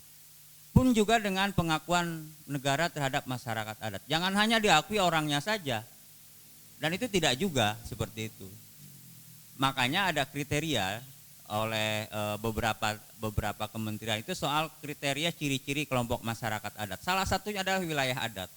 Dan gimana kita membuktikan wilayah adat itu? Nah, ini berkaitan dengan soal klaim atas tanah. Perkara di dalamnya ada soal minyak bumi dan segala macam, itu lain soal. Iya. Dan itu terbukti, Bu, di Lebak sudah ada 8 komunitas adat yang sudah ditetapkan wilayah adatnya oleh negara. Nggak ada masalah sampai sekarang. Nah, ini kan bisa membuktikan. Bahkan di satu kelompok masyarakat adat itu sudah divaluasi, Bu, nilai ekonomi masyarakat adat satu wilayah itu. Ternyata jauh sekali pendapatan per kapitanya dari masyarakat biasa. Jauh sekali. Dia lebih kaya sebenarnya. Nah, ini kan membuktikan. Jadi kalau negara hadir di tengah masyarakat adat, dia mengakui masyarakatnya dan mengakui wilayahnya, ini masyarakat bisa sejahtera sebenarnya. Ya, jadi pertanyaannya tadi itu kembali lagi gitu ya. Kalau dia hanya orangnya saja yang diakui, orangnya, keseniannya, tradisinya seperti itu, lalu bagaimana mau melakukan ritual di atas tanah, konflik di depannya ada doser? Kan begitu logika ininya.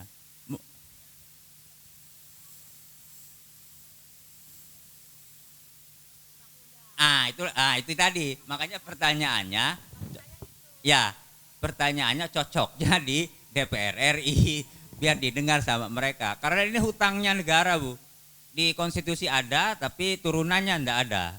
Iya. Kan kita bukan soal ini ada itu enggak. Negara di konstitusi itu ada, di Undang-Undang Dasar 45 itu. Itu kan kita sepakat soal itu. Terus undang-undang turunannya mana ini? Karena tahun ini saja, Bu, masuk prolegnas urutan ke-22. Sudah masuk prolegnas. Dan sudah 15 tahun itu, sudah lama. Yang mudah-mudahan sih bisa terrealisasi gitu. Karena bukan soal kita mau diakui atau tidak, ini negara kewajibannya loh. Kita tagih soal ini. Kalau Anda punya undang-undang dasar yang kita sepakati semuanya, termasuk ibu kan begitu. Ya gitu mungkin. Kang Dadan, udah diprotes saya. Hampura ya. Hari kami mah mikirna kieu. Ya. Tapi dah mau bagaimanapun ini sudah di keputusan negara kan. Bahwa ada wilayah hukum adat, ada wilayah adat gitu loh. Dalam masyarakat Sunda, setiap kasepuhan itu dalam suatu saat pasti, sekali lagi saya garis bawahi, pasti ada wangsit yang memerintahkan kepada ketua adat untuk pindah ke suatu tempat. Memang aya anu disebut naon teh ngaranna? Leuweung garapan, leuweung dan sebagainya lah. Nah, saya khawatir wangsit eta di luar. Paham nggak? Di luar. Siapa yang akan percaya pada wangsit? Siapa yang akan bisa menolak wangsit? Iya kan?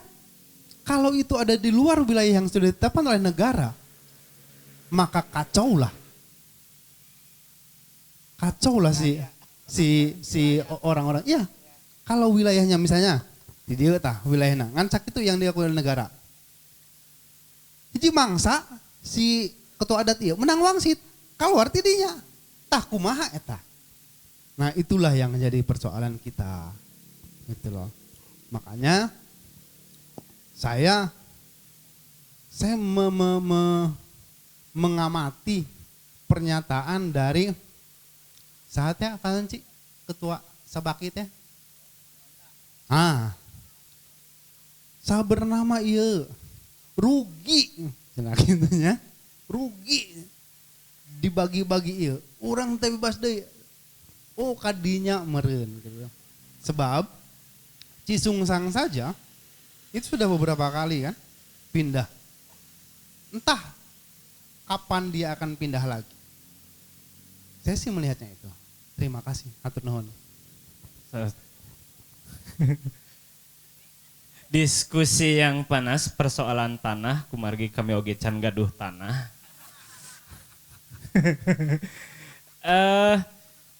Ada statement terakhir yang mewakili pembicara satu orang saja mungkin. Boleh satu mah satu orang satu cenah Bapak. Statement terakhir. Iya. Ini rada ekstrim nih kalau patong ekstrim ting Pak. Ya, Kang Dadan izin Bu Kadis ya. Menurut saya, menurut kami masyarakat adat itu salah satu yang bisa menunda kiamat.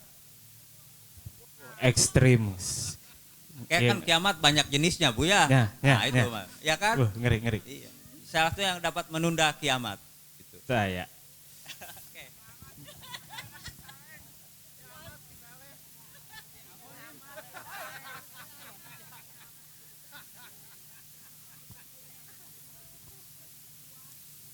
Terima kasih moderator. Saya sih berpikirnya kita harus bahagia gitu ya. Amin.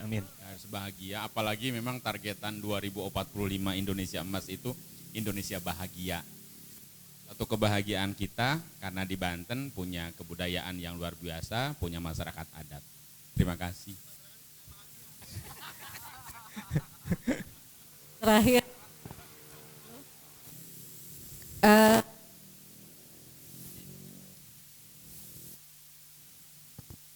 ini udah banyak pesan-pesan, sudah malam katanya gitu ya. Soalnya bentar lagi berubah jadi ini semua nih, tiba-tiba udah berubah mungkin. Cuman satu tadi salam dari Samsul Ma'arif, artis yang ada di depan sana untuk teman-teman komunitas Pandeglang. Big applause buat teman-teman semua. Dia juga sampai kaget, sampai malam masih diskusi, iya aku bilang gitu. Pokoknya saya kenalnya Mas Ancu sih sebenarnya, panggilannya biasanya Mas Ancu. Beliau salam, dan terakhir mungkin pantun aja deh, tadi PR soalnya ada dari dari Bukatis gitu ya. Ini pantun, ini saya yang satu-satunya saya ingat ya. Di Pandeglang ada angan lada. Cakep. Dimakan pakai nasi hangat. Cakep. Inilah budaya kita, mari kita majukan bersama. Yo, Wassalamualaikum warahmatullahi wabarakatuh. Waalaikumsalam warahmatullahi wabarakatuh. Emprak barudak. Well, oke. Alhamdulillah untuk diskusi hari ini mudah-mudahan masih terjadi proses dialektis di antara teman-teman biar tetap ada pertanyaan-pertanyaan yang nyangkut yang suatu saat ketika ketemu kita bisa ngobrol dan diskusi lagi di luar ini. Acara saya kembalikan kepada MC, silahkan. Sekian dari saya, wassalamualaikum warahmatullahi wabarakatuh. Waalaikumsalam warahmatullahi wabarakatuh.